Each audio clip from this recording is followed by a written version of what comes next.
تو لوگوں کے پاس میں اگر تھوڑی دولت آ جاتی ہے تو ان کے اندر غرور، تکبر، گھمنڈ آ جاتا ہے۔ میری ماں اور بہن اللہ نے حسن دے دیا، اللہ نے تھوڑی خوبصورتی سے نواز دیا، تو اب غرور، تکبر اپنے چہرے کو دیکھ کر کے ہمہ وقت تکبر کرنا، ہمہ وقت غرور کرنا، جبکہ میرے عزیزوں اس بات کو یاد رکھنا چاہیے کہ اللہ رب العزت کو غرور اور گھمنڈ پسند نہیں ہے، کیونکہ نمائش اللہ رب العزت نے نمائش کرنا یہ بہت بڑا گناہ ہے، کیونکہ میرے عزیزوں نمائش یہ دکھاوے میں آتا ہے اور دکھاوا اللہ کو پسند نہیں ہے۔ اس لیے میں اپنی ماں اور بہنوں سے کہنا چاہتا ہوں کہ اگر آپ کو خوبصورت بننا ہے تو کسی دنیا دار کے لیے مت بنیے، بلکہ اپنے شوہر کے لیے خوبصورت بنیے۔ لیکن آج کل معاملہ تو ایسا ہے کہ اپنے شوہر کے لیے تو بن اور سنورتی نہیں ہے، لیکن جب کسی فنکشن میں اور شادی میں جانے کے لیے اللہ اکبر ایسا لباس، ایسا میک اپ کیا جاتا ہے کہ اللہ اکبر دیکھنے میں خود کو شرم آتی ہے۔ جبکہ میرے عزیزوں کسی اور کے لیے، کسی غیر محرم کے لیے اپنے آپ کو آراستہ کرنا یہ بہت بڑا گناہ ہے، کیونکہ اپنے آپ کو خوبصورت بنانا، اپنے آپ کو آراستہ کرنا یہ بری چیز نہیں ہے، بلکہ اپنے شوہر کے لیے آپ اپنے آپ کو آراستہ کیجئے، اپنے شوہر کے لیے اپنے آپ کو سنواریے۔ تو عزیزان گرامی، اگر آپ اپنے شوہر کی خوشی کے لیے اگر ایسا کرتی ہیں تو اللہ رب العزت بھی خوش ہوگا، اور اللہ رب العزت آپ کے اس عمل سے خوش بھی ہوگا، کیونکہ آپ دنیا والوں کو، کسی غیر محرم کو دکھانے کے لیے نہیں بلکہ اپنے شوہر کو خوش کرنے کے لیے آپ کرتی ہیں، تو اللہ رب العزت اس فعل سے خوش ہوگا۔ لیکن آج کل اللہ اکبر اپنے شوہر کے لیے تو بن اور سنورتی نہیں، اپنے شوہر کے لیے تو آراستہ نہیں ہوتی ہیں، اپنے شوہر کے لیے تو خوبصورت نہیں بنتی ہیں، لیکن کہیں بیاہ اور شادی میں جانے کی جب باری آ جاتی ہے تو اللہ اکبر ایسا لباس، ایسا میک اپ، اللہ اکبر اللہ اپنی پناہ میں رکھے۔ جبکہ میرے عزیزوں کسی غیر محرم کے سامنے بغیر پردے سے جانا یہ بہت بڑا گناہ ہے، کیونکہ عورت کا نام عورت ہے، کیونکہ عورت کا معنی ہی چھپنے والی چیز ہے، کیونکہ عورت چھپنے والی چیز کو کہتے ہیں۔ تو عزیزان گرامی تو دیکھیے، لیکن آج کل ہمارا ماحول ایسا ہو گیا، اللہ اکبر نہ باپ منع کرتا ہے، نہ بھائی منع کرتا ہے، نہ شوہر منع کرتا ہے، پھر کہتے ہیں یار ہمارے گھر میں برکت نہیں، پھر کہتے ہیں یار ہمارے کاروبار میں برکت نہیں ہے۔ ارے جب ہمارے گھر کی ماں اور بہن بغیر پردے سے گھر سے باہر نکل کر کے جائے گی تو بتائیے گھر میں برکتیں کہاں سے آ سکتی ہیں؟ آج تھوڑی دولت پیسہ کیا آ گیا، پہلے کے لوگوں کی زندگی سے ہمیں درس و سبق ملتا ہے۔ میری ماں اور بہن غور سے سنیں کہ اللہ اکبر حضرت ہارون رشید وقت کے بادشاہ اور ہارون رشید کی بیوی ملکہ زبیدہ، عزیزان گرامی دیکھیے آج تھوڑا پیسہ اور دولت کے آ گیا تو اب یہ سمجھتے ہیں کہ اب ہم سے زیادہ خوبصورت کوئی نہیں، ہم سے زیادہ پیسے والا کوئی نہیں۔ ارے وہ بادشاہ تھے، وقت کے بادشاہوں کی بیویوں کی زندگی دیکھو، ملکہ زبیدہ، اللہ اکبر ان کی زندگی دیکھیے آپ، ملکہ زبیدہ ہیں، ہارون رشید ہیں، ملکہ زبیدہ، ہارون رشید آنے کے بعد میں کیا دیکھتے ہیں کہ ملکہ زبیدہ اپنے سر سے دوپٹہ باندھے ہوئی ہیں، جیسے کہ کوئی بیمار ہوتا ہے تو اپنے سر سے دوپٹے کو لپیٹ لیتا ہے، اسی طریقے سے ملکہ زبیدہ نے اپنے سر سے دوپٹے کو لپیٹ رکھا ہے، اپنے سر سے دوپٹے کو باندھ رکھا ہے۔ ہارون رشید نے کہا اے میری شریک حیات، اے ملکہ زبیدہ، اے میری بیوی بتاؤ کیا معاملہ ہے؟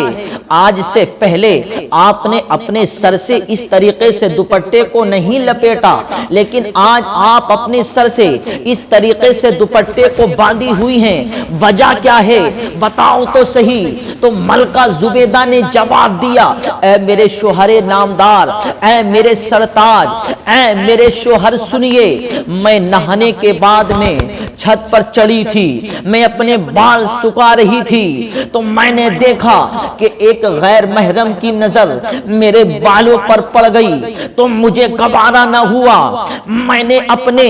بالوں کو اپنے سر سے اتروا دیا، میں نے اپنے بالوں کو اپنے سر سے کٹوا دیا۔ ہارون رشید نے کہا ملکہ زبیدہ آپ نے اپنے بالوں کو کیوں کٹوا دیا؟ آپ کے بالوں سے تو حسن نظر آتا تھا، آپ بالوں سے خوبصورت لگتی تھیں، آپ بالوں سے اچھی لگتی تھیں، لیکن آپ نے بالوں کو کیوں کٹوا دیا؟ آپ نے اپنے سر کو کیوں منڈوا دیا؟ تو ملکہ زبیدہ نے کہا اے میرے شوہر نامدار، کسی غیر محرم کی نظر میرے بالوں پر پڑ جائے تو وہ بال پھر میرے شوہر کے لائق نہیں رہتے، اس لیے میں نے یہ سوچا کہ جو بال اللہ نے مجھے دیے ہیں اور جن بالوں پر غیر محرم کی نظر پڑ جائے پھر وہ بال میرے شوہر کے لیے نہیں رہتے، اس لیے میں نے اپنے بالوں کو کٹوا دیا، یہ سوچ کر کہ یہ بال اب میرے شوہر کے قابل نہیں رہے کیونکہ ان بالوں پر اب غیر محرم کی نظر پڑ گئی ہے۔ تو میرے عزیزو دیکھیے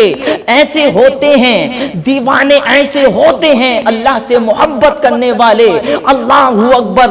کہ غیر محرم کی نظر پڑ گئی تو اپنے بالوں کو کٹوا دیا اپنے شوہر کی محبت کے لیے، اپنی شوہر کی محبت کے خاطر کے لیے۔ تو یہ محبت اور یہ پیار ہی تو ہے۔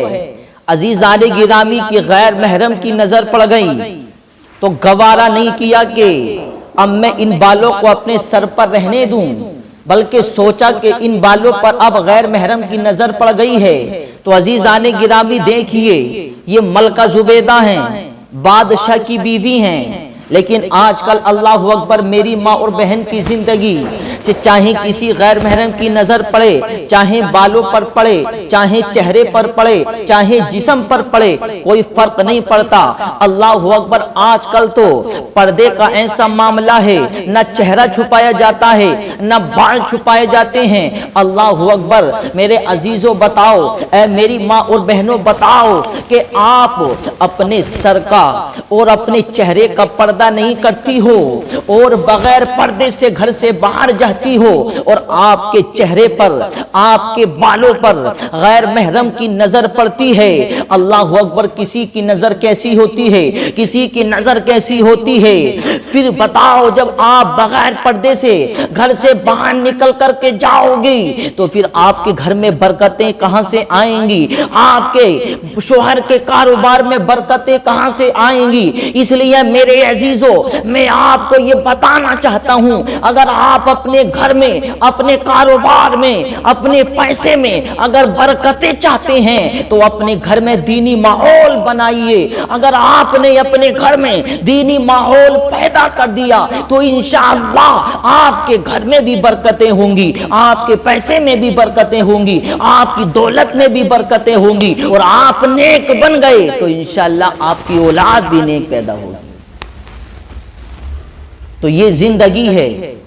اس لیے کوئی بھروسہ نہیں ہے۔ ملکہ زبیدہ ہیں، یہی ملکہ زبیدہ دیکھیے میرے عزیزوں بادشاہ کی بیٹی ہیں، بادشاہ کی بیوی ہیں ملکہ زبیدہ۔ یہ اپنے محل میں اپنے پاس میں کنیزیں رکھتی تھیں، یعنی نوکرانی رکھتی تھیں۔ دیکھیے پہلے کے لوگوں کے پاس بھی پیسہ بہت تھا، دولت بہت ہوتی تھی، لیکن وہ اللہ کی بارگاہ سے کبھی منہ نہیں موڑتے تھے، بلکہ وہ اللہ کی عبادت میں مشغول رہتے تھے، وہ اللہ کی عبادت کرتے تھے۔ دیکھیے ملکہ زبیدہ ملکہ ہیں، ہارون رشید کی ملکہ ہیں ملکہ زبیدہ، اپنے محل میں کنیزیں رکھتی تھیں، یعنی نوکرانی رکھتی تھیں، ان کے پاس میں 30 کنیزیں رہتی تھیں۔ اللہ اکبر، لیکن حال یہ تھا کہ 30 کنیزیں ہوتی تھیں تو وہ بھی 30 کی 30 حافظ قرآن ہوتی تھیں۔ کسی نے پوچھا ملکہ زبیدہ آپ کنیزیں رکھتی ہیں، سب کے سب حافظ قرآن ہی رکھتی ہیں، سب کے سب حافظہ ہوتی ہیں، یہ کیا معاملہ ہے؟ تو دیکھو ملکہ زبیدہ نے جواب دیا میں نے اپنے پاس میں کنیزیں رکھی ہیں اور میں نے ان کے وقت کو مقرر کر رکھا ہے کہ اتنے وقت سے اتنے وقت تک تمہیں قرآن پڑھنا ہے، اتنے وقت سے اتنے وقت تک تمہیں قرآن پڑھنا ہے، یعنی میں نے سب کی ڈیوٹی مقرر کر رکھی ہے کہ فلاں وقت میں تمہیں قرآن پڑھنا ہے، فلاں وقت میں تمہیں قرآن پڑھنا ہے۔ تو پوچھا گیا یہ کیا وجہ ہے؟ تو ملکہ زبیدہ نے بتایا کہ میں نے رات و دن ان کے لیے مقرر کر رکھا ہے اور یہ رات و دن میرے محل میں قرآن پڑھتی ہیں، اس لیے میں یہ چاہتی ہوں کہ رات اور دن کا کوئی بھی منٹ اور کوئی بھی سیکنڈ ایسا نہ گزرے کہ جس وقت میرے محل میں قرآن کی تلاوت نہ ہو۔ میں نے حافظہ اس لیے رکھا ہے کہ ہم وقت میرے محل میں قرآن کی تلاوت ہوتی رہے، کیونکہ جہاں قرآن کی تلاوت ہوتی ہے وہاں اللہ کی رحمتوں کا نزول ہوتا ہے، وہاں اللہ کی رحمتیں نازل ہوتی ہیں۔ تو یہ ہے معاملہ کہ قرآن سے اتنی محبت، عبادت سے اتنی محبت، لیکن اللہ اکبر میری ماں اور بہن قرآن پڑھنا،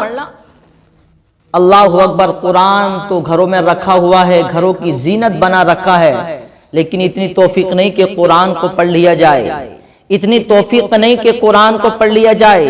فجر کی نماز پڑھ کر کے قرآن کو پڑھ لیا جائے۔ اللہ اکبر، کوئی نہیں پڑھتا یار۔ قرآن جیسی کتاب جس کے گھر میں موجود ہو، قرآن جس کے گھر میں موجود ہو وہ پریشان ہو سکتا ہے نہیں۔ قرآن تو ایسی کتاب ہے جہاں بیماریاں ہوں قرآن پڑھا جائے، جہاں پریشانیاں ہوں قرآن پڑھا جائے، جہاں رحمت نہ ہو قرآن پڑھا جائے، کیونکہ قرآن پڑھنے سے اللہ کی رحمتیں نازل ہوتی ہیں، قرآن پڑھنے سے اللہ کی رحمتوں کا نزول ہوتا ہے۔ تو جس کے گھر میں قرآن ہو وہ پریشان ہو سکتا ہے نہیں، لیکن ہاں ہم قرآن پڑھتے نہیں۔ قرآن پڑھنے کی ضرورت ہے، قرآن کو پڑھیے۔ قرآن گھر کی زینت کے لیے نہیں بلکہ قرآن پڑھنے کے لیے ہوتا ہے۔ قرآن کو روزانہ پڑھیے۔ جس گھر میں روزانہ قرآن کی تلاوت ہوتی ہے، اللہ کی عبادت ہوتی ہے، تو اس گھر میں اللہ کی رحمتوں کا نزول بھی ہوتا ہے، اس گھر میں اللہ کی رحمتیں بھی نازل ہوتی ہیں، اور قرآن پڑھنے والے کی زندگی بھی خوبصورت ہوتی ہے، قرآن سننے والے کی بھی زندگی خوبصورت ہوتی ہے، اور اللہ دنیا میں بھی خوشیاں عطا فرماتا ہے اور اللہ آخرت میں بھی کامیابی عطا فرمائے گا۔ تو اس لیے قرآن گھر میں رکھنے کے لیے نہیں بلکہ قرآن پڑھنے کی چیز ہے، قرآن پڑھنے کی کتاب ہے۔ قرآن کو پڑھیے، قرآن کو جو پڑھتا ہے تو انشاءاللہ اللہ اس کے گھر میں برکتیں پیدا کرتا ہے، اور جس گھر میں قرآن نہیں ہوتا تو اس گھر میں اللہ کی رحمتیں نازل نہیں ہوتی، اس گھر میں اللہ کی برکتیں نازل نہیں ہوتی۔ اور جس گھر میں اللہ کی عبادت ہوتی ہے، جس گھر میں قرآن کی تلاوت ہوتی ہے، تو اللہ اکبر، اللہ کی رحمتیں بھی نازل ہوتی ہیں، اور اللہ اپنے ان بندوں سے خوش ہو کر کے اللہ رب العزت انہیں دنیا میں خوشحالی بھی عطا فرماتا ہے۔